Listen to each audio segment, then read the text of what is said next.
Тамара Ламбина, я дарю вам руку, сердце и веник из мимоз.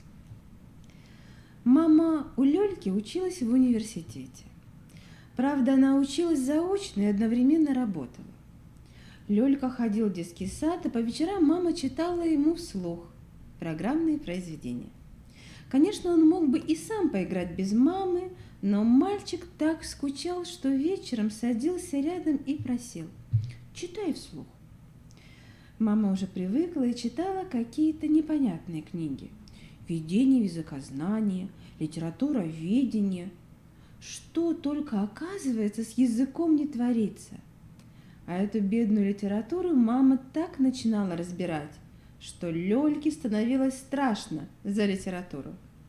Одну книгу она читала такую, просто ужас. Огромная. «Война и мир» называется.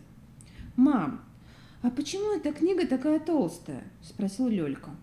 «Это, Леонид, роман». «Роман?» – прислушался Лёлька к незнакомому слову. «А что это такое? Книга?» «Это такая книга, в которой Толстой обо всем на свете, о чем думал и написал». «А зачем?» «Чтобы в себе, в людях разбираться, в жизни», – сказала мама. Да, Лёльке давно хотелось разобраться и в жизни, и в людях. Вот он что, оказывается, для этого и написал Толстой роман. Лёльке было всего 5 лет, но уже год как умел писать. Когда он мешал маме заниматься, она показывала ему какую-нибудь букву, и он ее писал. А потом писал слова. Вот и научился писать печатными буквами. Да так быстро, что мама диву давалась. Ему всего было 5 лет. «Мам, а Толстой все-таки из жизни списывал?» – теребил Лёлька мать, когда она откладывала книгу и смотрела на него. «Да нет, это у него вымысел». «А что такое вымысел?» «Ну, придумывал он иногда героев, события, но в основном из жизни», – сказала мама. «Мам, дай мне тетрадку, я решил написать роман», – очень серьезно сказал Лёлька.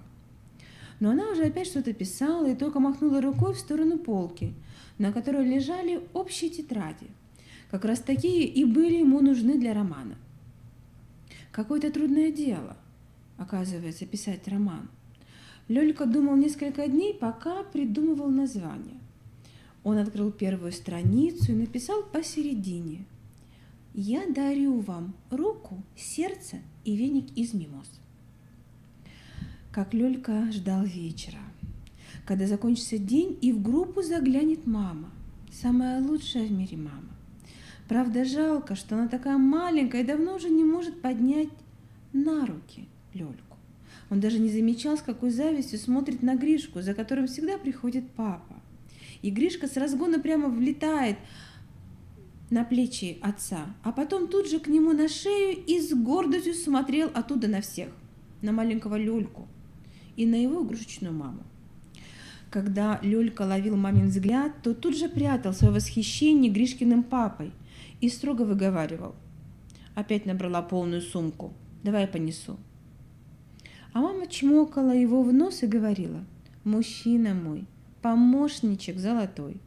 И они за 2 ручки несли мамину сумку.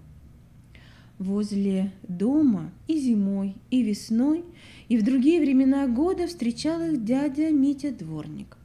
Вот это силач! Какие горы снега он сдвигал, прямо как экскаватор. На такие бы плечи взлететь. Оттуда, наверное, и до Луны недалеко. А особенно нравилось Лёльке то, что Дворник был молодой и веселый. Так и сверкал налево и направо своей улыбкой. «Мам, ты бы женилась на нашем Дворнике?» – спросил как-то Лёлька маму.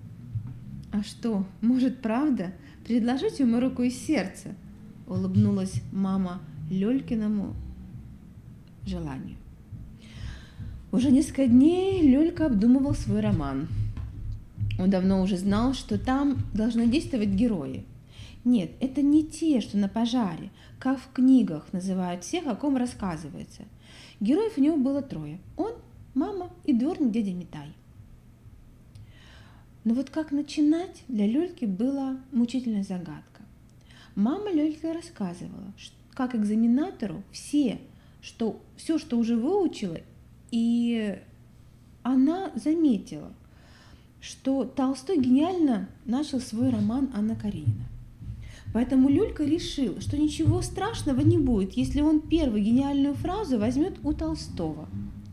И он начал свой роман так. «Все счастливые семьи похожи друг на друга. Каждая несчастливая семья несчастлива по-своему». А еще бывают такие семьи, в которых надо что-то исправить, чтобы семья стала счастливой. Однажды так и случилось, что все тучи собрались над городом, и пошел снег. Он шел 3 дня и 3 ночи. Многие дома там, где работали хилые, ленивые дворники, занесло снегом. И дети прямо из окон на санках съезжали с 11 даже 14 этажа. Это было даже весело.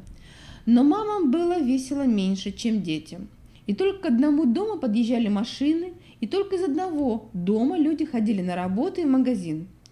Это был дом, где работал дворник дядя Митя. Он даже похудел, но не сходил со своего поста. Синоптики сказали, что еще сутки надо продержаться дяде Мите. И он бы продержался, если бы у него была семья. Но у него не было семьи. По радио, по телевизору все говорили про одинокого героя, который борется со стихией. Одна женщина, у которой был сын Лёлька, сварила куриный бульон героя и отнесла ему во двор. Дядя Митя выбил бульон и очистил снег не только вокруг своего дома, но и вокруг всех ближайших домов. И тут стихия закончилась. Мама Лёльки полюбила смелого сильного дворника и с получки купила ему огромный веник из мимоз. Она надела свое новое платье с белым цветком на груди. Лёлька тоже переоделся в новый синий костюм. Он взял букет, и они пошли к дяде Мите. Они позвонили в дворецкую, а точнее в дворницкую. Долго им никто не открывал. Наконец послышались тяжелые шаги.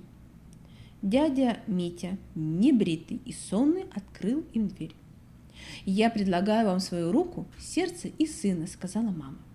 Лёлька потянул самый большой в мире букет. Дядя Митя вытер скупую мужскую слезу и на следующий день назначил свадьбу.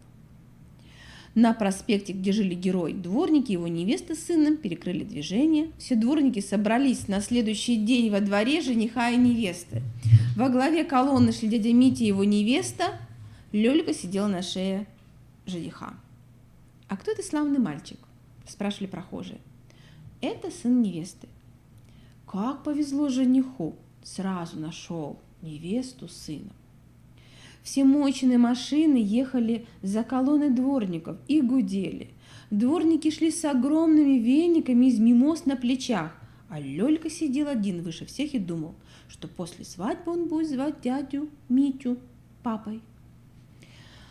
Когда Ленька уснул, мама прочитала его роман и вначале долго смеялась, а потом еще дольше плакала. Потом звонила своей двоюродной сестре и рассказывала о Лёлькином романе. Читала его, они смеялись и опять плакали вдвоем. А утром она сказала Лёльке: «Леонид, ты знаешь, у дяди Толи, мужа моей сестры Лены, никогда не было сына. Ему так хочется, чтобы у него был сын. И он, если ты разрешишь, будет заезжать за тобой на машине и забирать из детского сада. Но только я буду называть его папой», — договорил догадливый Лёлька. Да, ему этого бы хотелось. Да и Лёльке тоже этого хотелось. Дядя Толя был такой большой, добрый и даже сильнее дворника. Да к тому же он был ему родной. «Шеменов», – прошепелявила беззубая Светка. «За тобой дядя пришел». «Это не дядя», – прижала Лёлька руки к вдруг заколотившемуся сердцу. это мой папа. Как трудно было по губам сложиться в непривычную форму. Папа Толя. Закричал он уже звонче и выбежал в раздевалку. Папа Толя! Дядя Толя подхватил его на руки и тут же все понял, как надо. Посадил на шею. И Лёлька впервые увидел все вокруг. Увидел все вокруг с высоты большого счастья.